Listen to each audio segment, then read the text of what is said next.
Man, I really don't have an intro for this one. P. Diddy once said, "Iron within, iron without." Perturabo was so salty that his adoptive father from Space Greece once said, "I doubt that he is ever happy.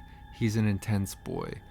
Pringles had only been living with his adoptive family for about a year at this point. Like I said, our story begins with Petey's drop pod landing on the world of Olympia, aka Space Greece. I say this because this planet is literally just filled with a bunch of city-states that all go to war with each other and they have no concept of the word mercy. Yet. Also, fun fact about Space Greece, it sits right next to the Eye of Terra. So close, in fact, that Pringles could look up into the night sky and see the gaping maw of hell staring back at him. And when he would look over to other people and be like, "Hey, do you also see the gaping maw of hell staring back at you when you stare up into the night sky?" They'd kind of look at him and be like, no, we don't see that at all, kid. Actually, now that you mention it, must be a sign from the gods." And Petey's over there like, "Gods ain't real, dumbass." Which is really funny because canonically speaking, in 40k, the gods are real. So, how's that Demon Prince life treating you, Pringles? Actually, we've not gotten there yet, so forget I even said that. Anyways, another thing I find funny about this oversized can of Pringles is that his adoptive father was actually pretty supportive of Perturabo when he was a child. He tried to show him off all the time, be like, "Oh, look how amazing my adoptive son is." And Peter Piper Pizza over here is just like, "I fucking hate you, Dad. Why did you die already?" And his dad's just chilling in the corner like, "That's my boy. I love him so much." And Petey's just like, "I hate you." Perturabo always thought that his dad was only showing him off because of his abilities. He couldn't understand that his dad was actually just kind of genuinely proud of him. Dammekos, which is Pringles' adopted father by the way, would have him not only practice in warfare, but he'd also have him practice in art, architecture, and Dammekos even picked up on the fact that Perturabo genuinely enjoyed debating people, so he would always try to organize these debates between the smartest people on Olympia. Yes, it was also a way to just demonstrate Perturabo's superiority, but what good parent doesn't want to show off their child's abilities?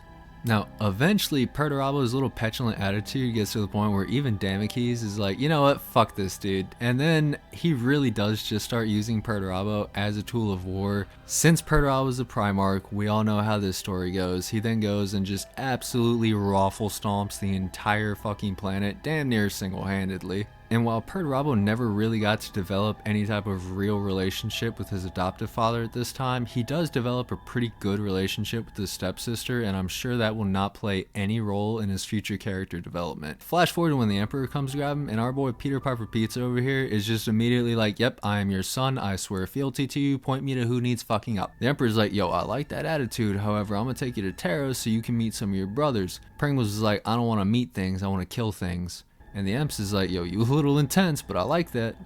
At first, Pringles wasn't feeling it, but then he runs into Magpie, and he sees that Magpie is also very dedicated to his studies, so they both bond over their love of knowledge. They even have their own little Indiana Jones type adventure. It's cute, really. Then our man is finally taken to his Legion, and he's sitting there going over the Iron Warriors Legion history, and he's like, So, I see that y'all are absolute trash." And the Iron Warriors look at one another, they're like, excuse me? And Pringles like, no, excuse me?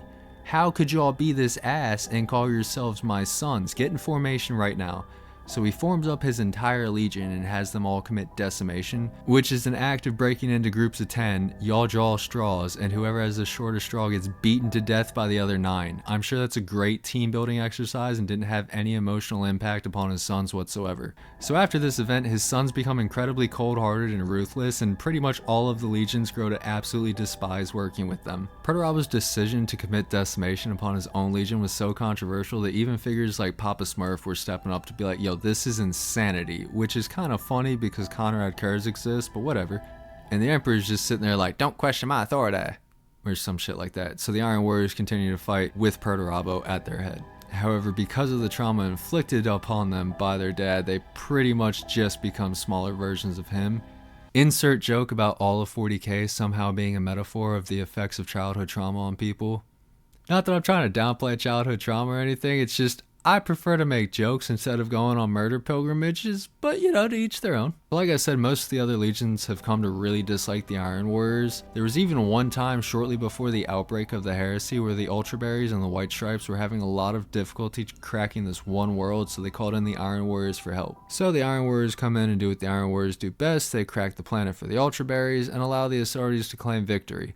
However, the Ultraberries and the White Stripes show their appreciation by labeling the assistance from the Iron Warriors as assistance from nameless comrades in arms, which I'm not an Astartes, but I somehow feel like that is the deepest level of disrespect you could issue to somebody. And it really didn't get much better from there because the Iron Warriors were pretty much turned into a garrison force or a siege force, and while they did excel at siege warfare, they really found the garrison duties to be beneath them. And while Perturabo would comply with all of these garrison requests, it was also starting to really grind him down that his perfect legion was being used in this way. So flash forward a little bit and the Emperor calls up Pringles and is like, my boy, how you doing out there? And Petey's like, I fucking hate you. And the Emperor's like, I feel it. How about I give you a proper campaign, and if you do good, I'll make you the Praetorian of Terra. How's that sound? And Perturabo's like, I'm listening. Emperor's like, bet. Ever heard of the Hrud? Pringles like, fuck's a Hrud. Emp's like, yo, next problem. So flash forward to when Perturabo was fighting against these walking jellyfish with leg and arm attachments who use time as a weapon, and if you think I'm about to explain that sentence, you are dead wrong. The war with the Hrud did not go very well. Many Iron Warriors were lost in the campaign, and even Perturabo's sanity kinda got pushed to the brink at this point.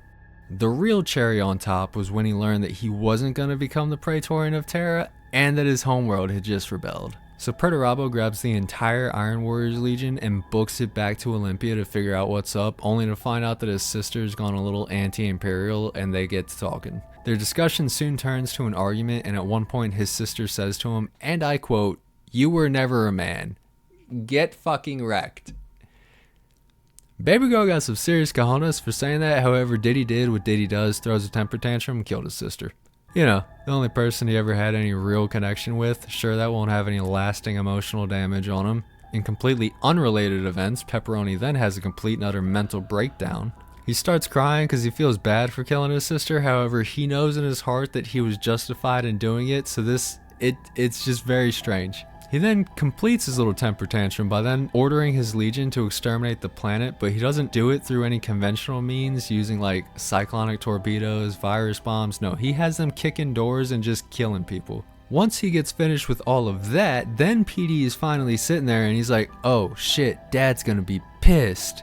And that pretty much seals his fate for the rest of the Heresy. And then entering from stage left is Horus, who comes up to P. Diddy and he's like, yo my guy, you look kinda down, how you doing bro? And P. Diddy's like, man, half my legion got killed fighting these jellyfish who could control time, my planet rebelled, and I just killed my sister who completely deserved it, but I feel kinda bad now, and Dad is certainly gonna kill me.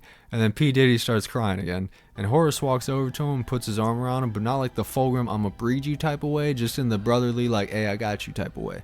Horus starts whispering up in Perturabo's ear. He's like, damn bro, that shit sounds rough. I'm sorry that your sons got murked. And then Papa P popped up and he was like, nah man, fuck them kids. Horus is like, I like that energy, however, Pop's been doing you dirty for far too long. Come be my war master, and with your superior ability, the loyalists would stand no chance. And Diddy's like, wait, what? Horus is like, the Chaos Gods, they came and told me what's up, I'm gonna go kill Dad now. You in? And Peter Pan's like, yo, gods don't exist, but I am down to kill Pops. And Horus kinda laughs, he's like, hi, big dog. Peter Pan's like, I mean, that's kinda sus, but whatever. So flash forward to Istvan, and Mr. Lion has these really important siege weapons that could totally fuck up Terra, and Perturabo really wants these. Mr. Lion was also so focused on becoming War Master at this point in time that he allowed himself to get manipulated by Perturabo of all people. Perturabo's just sitting there with his best poker face like, yeah man, I really appreciate you giving me all of these, man. And Mr. Lion's like, dude, my pleasure, just remember who gave them to you, alright? Perturabo starts laughing all menacingly. He's like, oh, don't worry, I'll remember. And Mr. Lion's like, I mean, that's kind of sus, but let's go box some traitors now. Which then brings us to the drop site massacre. And if y'all remember, I don't like talking about Vulcan and pain. Peter Pan inflicts a lot of pain upon Vulcan. Moving on. So post Istvan, Horus walks up to PD and he's all like, yo, great job, man. I got a gift for you. hands Petey Ferris Manus' warhammer, and in my head it's still completely covered in blood and gore and shit, and he's just like, man, you'll be my war master, Perturabo, and I'll never treat you like Dad did. And then Horus proceeds to treat Perturabo even worse than the Emperor did. But Peter Pan is the type of guy to be like, you know what, I told you I would get you into the Imperial Palace, so me and my legion are gonna get you into the Imperial Palace, and then we're grabbing our shit and we're getting the fuck out of here. And I would really like to point out that whereas most of the Traitor Primarchs are kind of expendable, I don't think you could remove Perturabo from the Horus Heresy and have it play out the same. I genuinely don't even think the Traitors get that much farther past Istvan if he's not involved in the Heresy. That's the only nice thing I'm gonna say about that motherfucker. So the Heresy is raging on, and eventually Pringles finds himself upon the world of Hydra Cordatus, which is this really big Imperial Fist like fortress world. And if we all remember, the Iron Warriors and the Imperial Fist absolutely hate each other, so Perturabo makes it his personal mission to just absolutely wreck this world. And he initiates a bombardment so thorough that everybody is impressed at how thorough this bombardment is. And Perturabo is just sitting there like, yes, look at my superior abilities, man. But anyways, he's wrapping up this little Exterminatus of his when the femboy calls him up and is like, Petey, I really need to talk to you. And Pringles is like, speak? Fulgrim's like, no, it's gotta be face to face. Pringles is like, is this about your ex again? And Femdaddy's like, maybe. Pringles is like, fine, whatever, here's my location, let's make it quick, I got a war to win. Fulgrim was already on the planet, he had secretly landed there, which really kind of upset Pringles, who very quickly tries to form up this vanguard formation to go out and greet his brother. I wouldn't say in a show of respect, because that's a very strong word for Perturabo, but he had grown to tolerate his brother and even appreciate the fact that the femboy was always trying to at least be perfect. But then the newly formed Emperor's Harem steps out of their dropships, and all of that tolerance just goes right out the window. Because Diddy sees what has become of the honorable femboys of the Emperor's Harem, and he is just absolutely mortified. But again, Peter Pan, being a man of his words, still decides that he'll meet with Fulgrim. So Fulgrim comes in and he starts awkwardly crying on Diddy's shoulder, and he's like, my ex, I killed him, meh. And Diddy's like, well, what if we go purge some Xenos? Would that make you feel better? And the femboy perks up a little bit. He's like, that's a perfect idea, I know just the world. And Pringles is like, I mean, that's kind of sus, but whatever. So flash forward to the world of Idris, and Fulgrim tries to make a move on Perturabo, who's like, bro, you weird, get the fuck off me, I ain't like that. Femdaddy don't like that too much, so a scuffle ensues. At some point during this, Fulgrim somehow manages to trade away Perturabo's soul, which, full stop, I didn't know trading somebody else's soul was an option in this universe. Why ain't more people done that? Anyways, Diddy ends up with the soul wound, and the femboy becomes the snake boy. This event will have no future repercussions, I'm sure of it. Flash forward again to the Siege of Terra, and at first Diddy is doing a really good job of slowly pounding the loyalists into submission.